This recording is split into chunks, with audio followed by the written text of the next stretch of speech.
The Armory at Springfield, Massachusetts, has been an important source of history for American marksmen. President George Washington established it in 1794. Gunsmiths here have created the basic weapons for our fighting forces. Still seen in the Armory's museum, the original lathe for turning gun stocks devised by Thomas Blanchard. It ranks with the great inventions of American industry.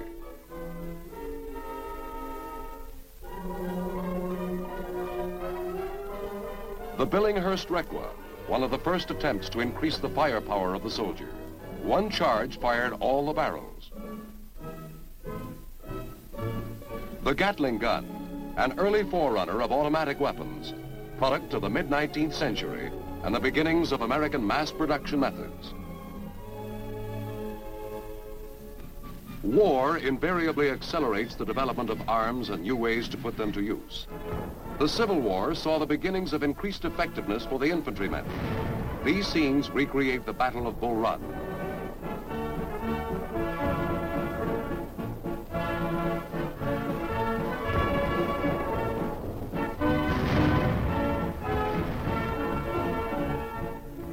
A new century dawned, and interest in marksmanship had been stimulated by the recent Spanish-American War.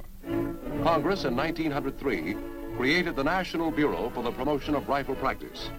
The legislation, which was signed by President Theodore Roosevelt, called for the formation of a national body which would promote marksmanship. National Guard armories were built in the major cities, and men once more began developing their skills and techniques with firearms, and their training was not too soon. In Europe, German militarists were seeking to once again dominate that continent. By 1914, the highly trained troops of the Kaiser were on the march against the Allies. The world was plunged into war. By 1918, 1 million Americans were under arms on the battlefields of France.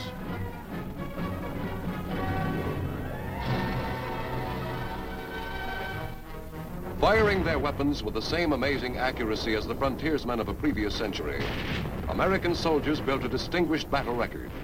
Their equipment, the Springfield 03 rifle. They held fast on the banks of the Marne against superior numbers. New, more potent versions of the machine gun came off the production lines to support our soldiers. Other new weapons included the mortar and heavy artillery. World War I, the end of an old way of life and the beginning of the atomic age. Except for the military and law enforcement forces, most citizens bear arms only in pursuit of sport. During years of peace, they're out in ever-increasing hordes at the crack of dawn, waiting for a shot at a migratory bird in flight.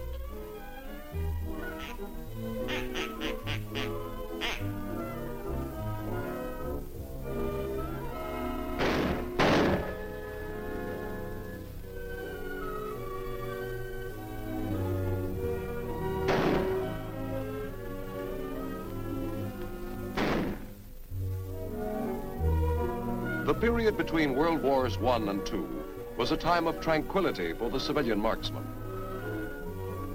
But the Army was busy.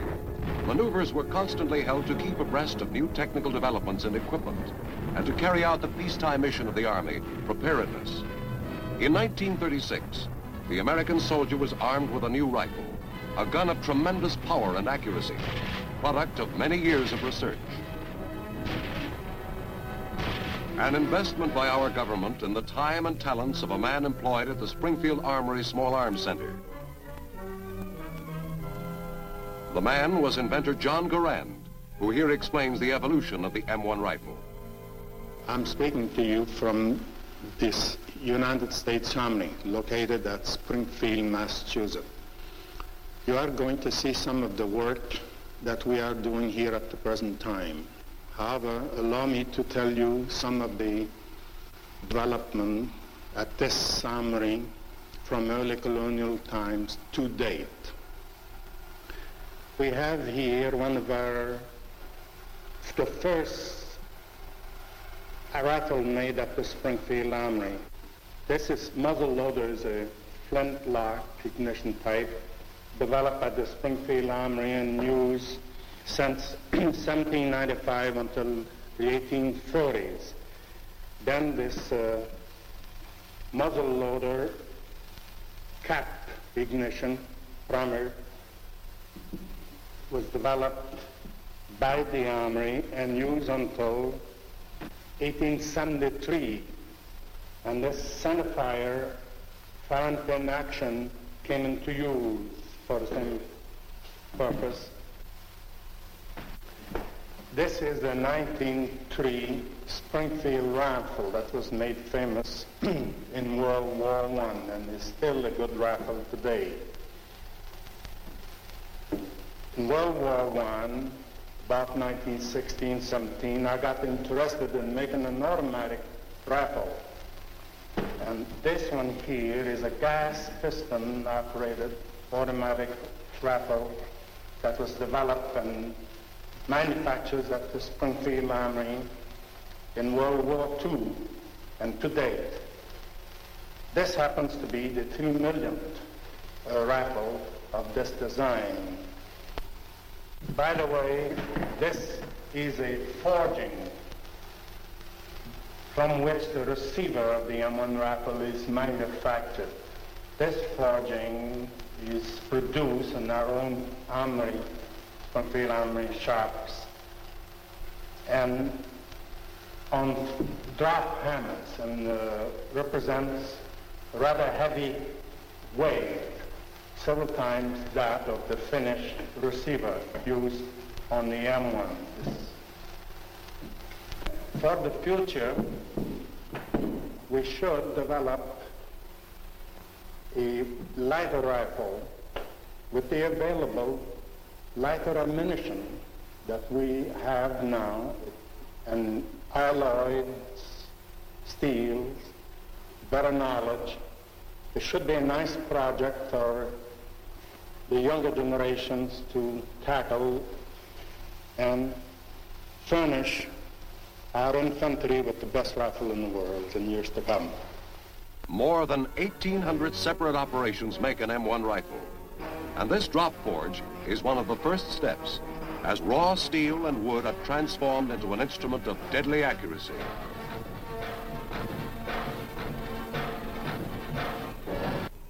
A far cry from the early days of gun manufacturing as practiced here at the Springfield Armory, when in 1 year, 1795, 40 employees turned out a total of 245 muskets. At its peak in modern times, daily production reached 4,600 rifles a day. But the use of machine tools has never affected the high standards of manufacture at Springfield, a tradition established right from the start, when gunsmiths had to pay for the material if they spoiled a part, and they faced fine or imprisonment if their gun didn't shoot straight.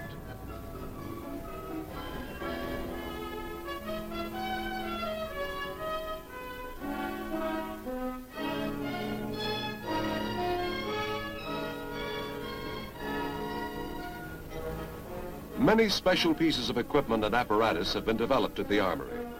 A strange-looking machine is this barrel straightener, which is for visually checking and straightening the new borings. The Armory is the small arms center of the United States forces. Here are concentrated the Ordnance Corps facilities for experimental development of hand weapons, including rifles and automatic weapons, also for pilot line production.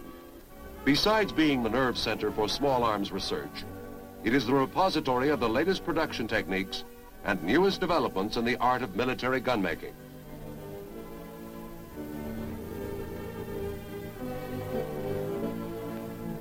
Constant inspections make certain that Springfield products measure up to specifications. The Armory also checks civilian-produced items for conformance to standards. The Inspection Division trains and supervises personnel assigned to civilian plants. Close tolerances are necessary for parts like this receiver. The ghost of Thomas Blanchard stalks the woodworking shop as a modern counterpart of his lathe changes blanks of American walnut into gun stocks. In addition to its normal production, the Armory is required to have extra capacity to handle special emergency jobs. A weapon of limited application might take many months to produce outside. The 93 separate parts which constitute the M1 are all turned out from raw material each of them fabricated with precision and interchangeable in any other M1 rifle. High standards are rooted in the American tradition of rifle design. Standards which have produced a variety of models, all of which have been able to match or outperform the rifle used by enemies of the United States. These standards are preserved in the manufacturing methods at Springfield. Methods and trained personnel held ready to be passed on to civilian plants in time of national emergency.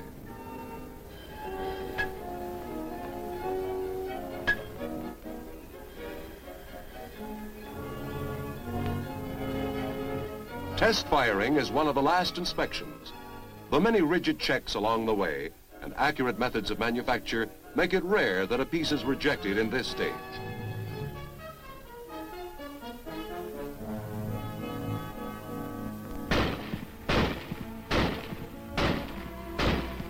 The tradition of Springfield Armory, pride in craftsmanship, together with willingness and a goal toward which to point, has resulted in superior results.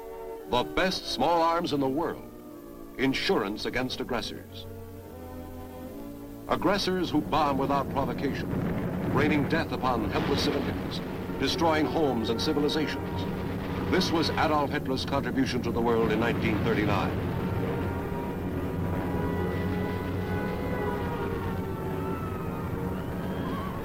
And while Congress considered action, Japan made her contribution.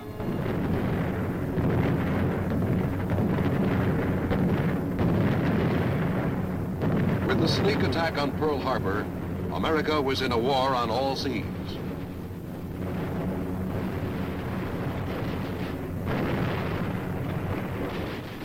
Civilians became soldiers, millions of them, from all parts of the country, transplanted to the distant jungles of the Pacific, stacked against an enemy who had been preparing for years and was determined to fight to the death.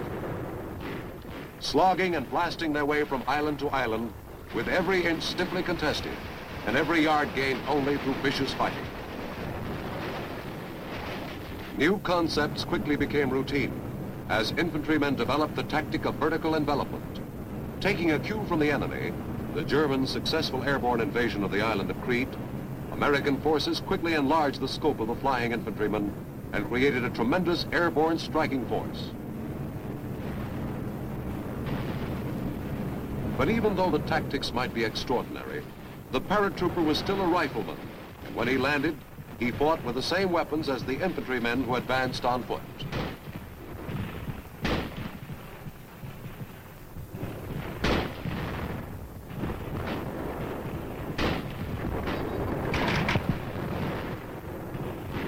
American soldiers in Europe led the free world back across the continent. Equipped with John Garand's M1 rifle, their firepower was infinitely greater than anything produced in opposition. With the confidence of superior arms, they battered their way to victory in World War II.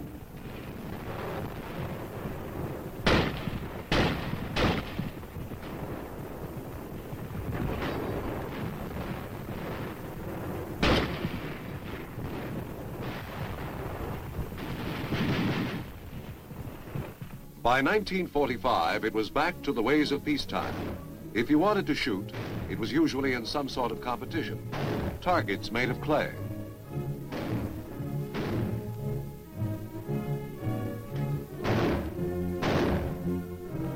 The Garand rifle had proved itself over and over in combat, and every man joining the armed forces received thorough training in its operation.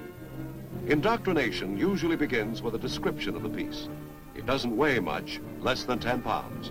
For most recruits, this is the first contact with a basic weapon of the American Armed Forces.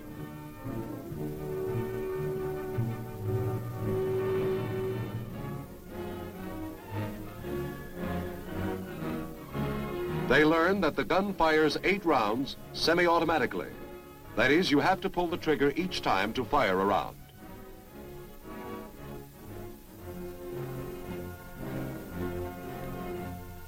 The use of the sling is described, and the new men are shown how it aids in accurate firing.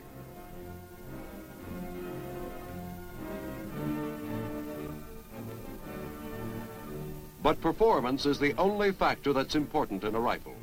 And in this department, the M1 is superior to any basic weapon issued by any army. it produces greater firepower without decreasing accuracy. An expert rifleman gives a demonstration of the abilities of the gun which every American soldier is taught to fire.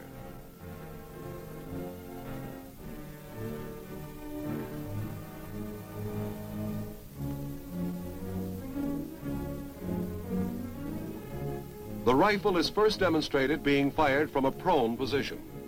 The marksman sights the target. A full clip is inserted in the receiver, and in an instant the gun is ready to be fired.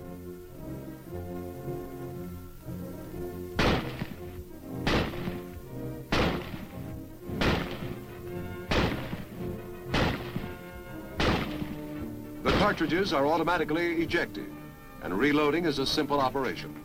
Simply insert another clip of 8 rounds and commence firing.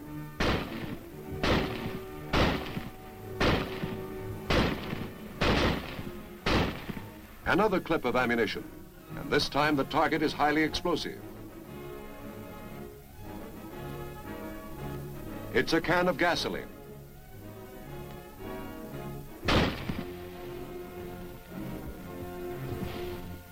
As new arms are developed, troops must undergo constant training in their use. When a new weapon such as the recoilless rifle comes off the production lines, it's a big job to teach its operation to millions of men.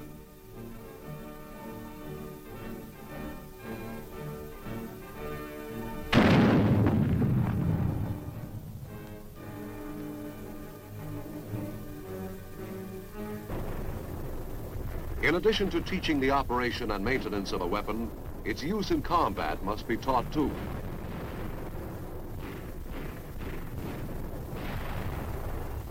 There is no margin for error when the chips are down, when the bullets and projectiles that fly overhead are real. A situation soon to come in the summer of 1950.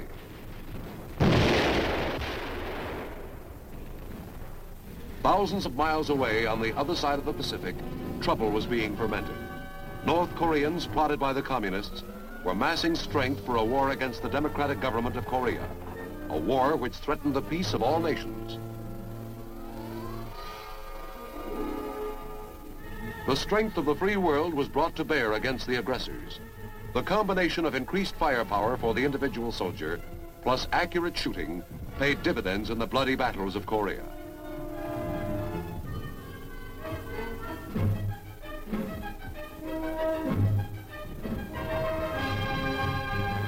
On the firing lines in the hills and mountains, American soldiers defended the cause of freedom and stopped the threat of communists overrunning the Far East.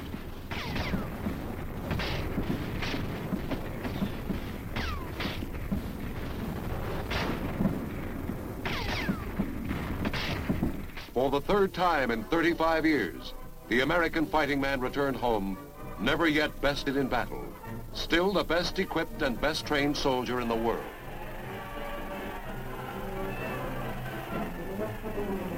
Once again, our Army took up its peacetime mission, preparedness and unrelenting vigilance, training in the use of newly invented devices such as the sniper scope, which gives a man eyes to see in the dark.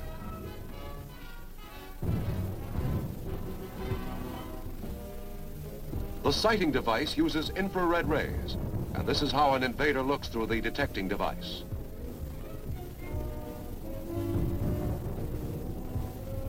Camp Perry, Ohio, is the site of the World Series of Marksmanship, the national matches, sponsored jointly by the National Rifle Association and the National Board for the Promotion of Rifle Practice.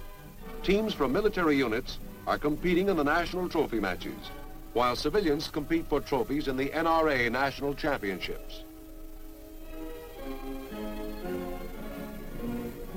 Service personnel are from all over the world.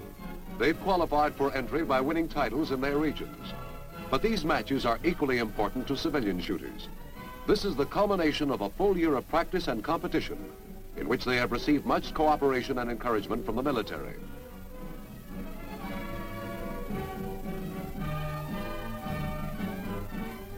The Small Arms Firing School is in session during the matches.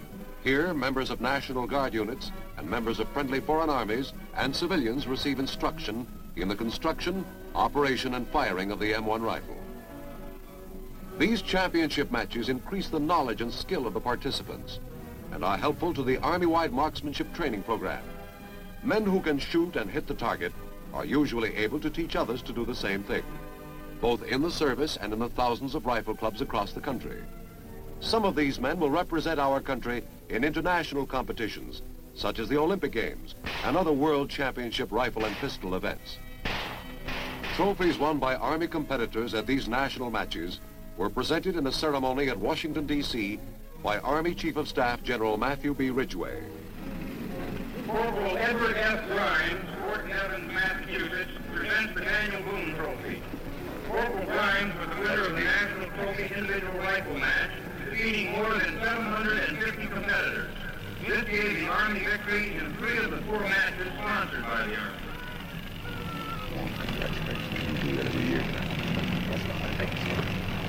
These honors for the sharpshooter are the result of aptitude and training. Training which can be given at an early age in junior clubs such as this group, the Fairlington Junior Rifle Club of Arlington County, Virginia. In just a few years of existence, this organization has produced many young riflemen who have qualified as expert.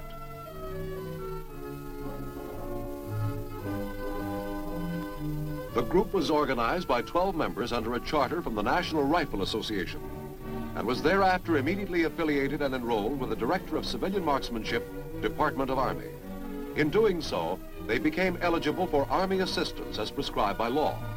One of the principal advantages is access and use of this government-owned firing range at Fort Belvoir. All regular summer and winter practice sessions of the club are held here.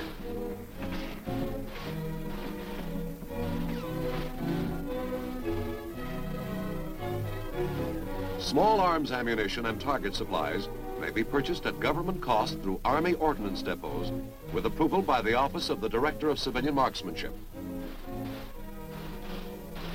Many of these children, because of their physical size, are unable to effectively handle the heavier government-owned weapons, and thus are required to purchase their own so they may be modified.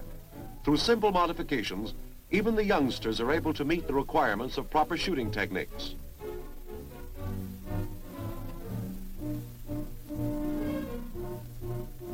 This club's competitive shooting program is fully attended by its membership, and it is this type of supervised activity which deters youngsters from falling into ways of juvenile delinquency. While the entire group has much team spirit, each individual is constantly striving for his or her own qualification awards. There is complete confidence in the leadership provided by the qualified instructors. Each member is trained in all of the same principles of marksmanship as taught by the Army. Proof of the value of proper equipment and of a continuous training program may be found in the fact that a team from this club, all under 14 years of age, won a national title during their second year of operation.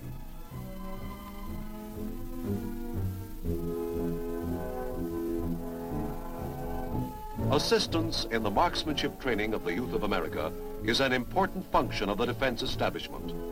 In our history, our soldiers have always had the ability and the equipment to hit the mark. Our future rests with youth to continue that tradition.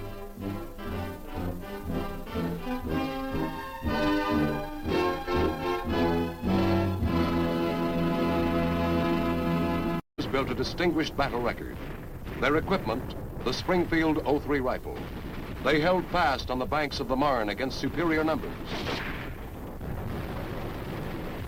New, more potent versions of the machine gun came off the production lines to support our soldiers. Other new weapons included the mortar and heavy artillery. World War I, the end of an old way of life and the beginning of the atomic age. Except for the military and law enforcement forces, most citizens bear arms only in pursuit of sport. During years of peace, they're out in ever-increasing hordes at the crack of dawn, waiting for a shot at a migratory bird in flight.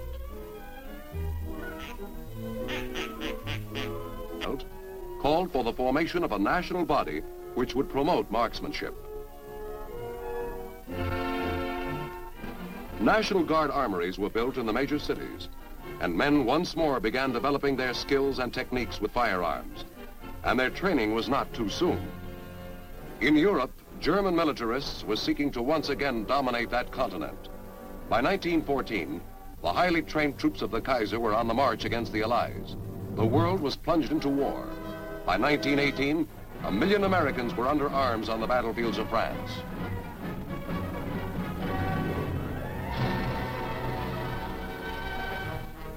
Firing their weapons with the same amazing accuracy as the frontiersmen of a previous century, American soldiers, the Armory at Springfield, Massachusetts, has been an important source of history for American marksmen. President George Washington established it in 1794.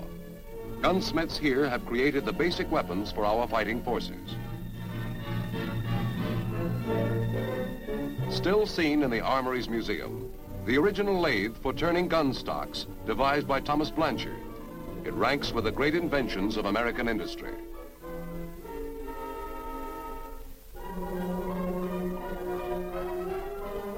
The Billinghurst Requa, one of the first attempts to increase the firepower of the soldier. One charge fired all the barrels. The Gatling gun, an early forerunner of automatic weapons, product of the mid-19th century and the beginnings of American mass production methods. War invariably accelerates the development of arms and new ways to put them to use. The Civil War saw the beginnings of increased effectiveness for the infantrymen. These scenes recreate the Battle of Bull Run.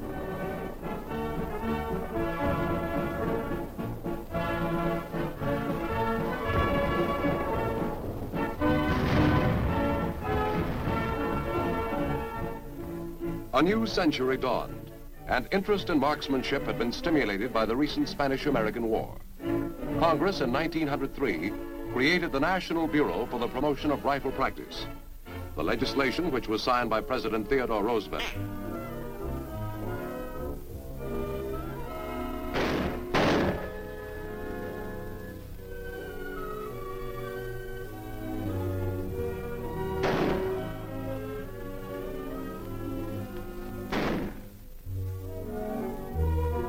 The period between World Wars I and II was a time of tranquility for the civilian marksman. But the Army was busy. Maneuvers were constantly held to keep abreast of new technical developments and equipment, and to carry out the peacetime mission of the Army, preparedness. In 1936, the American soldier was armed with a new rifle, a gun of tremendous power and accuracy, product of many years of research.